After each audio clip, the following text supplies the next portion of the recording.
Свыше 600 жителей нашей страны овладели государственным языком благодаря проекту «Казахша Сөйлейік» Ассамблеи народа Казахстана. Такого результата участники проекта, среди которых были парламентарии, деятели культуры и искусства, добились всего за 10 дней. Языковой проект, который реализовывался в Турции все лето, привлек внимание 1,5 миллиона человек. Этим летом казахстанцы, участники проекта, выехали в Турцию не только отдохнуть, но и изучить казахский язык. Всего за 10 дней им удалось освоить теорию. Методика, в основе которой игровая форма обучения, дала свои результаты. Это может быть и в Турции, это может быть другие страны, это может быть и дома отдыха в Казахстане. Но самое главное, это проект, в принципе, введения человека в состояние восприятия. В ходе реализации этого проекта 1,5 миллиона человек принимали фактически активное участие в этом проекте. Заходили на Твиттер, заходили на сайт.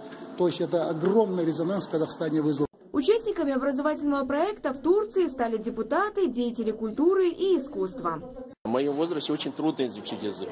Но после посещения курсов, после того, как я прошел курсы, я уже начал, хотя бы на бытовом уровне говорить, понимать казахский язык.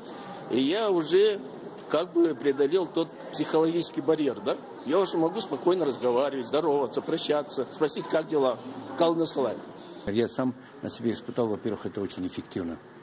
Буквально по приезду у меня посчастливилось выступить перед президентом, и я впервые набрался смелости без всяких шпаргалок на государственном языке сделать свое выступление, часть своего выступления. Поэтому я думаю, что очень полезная программа, его надо и дальше осуществлять.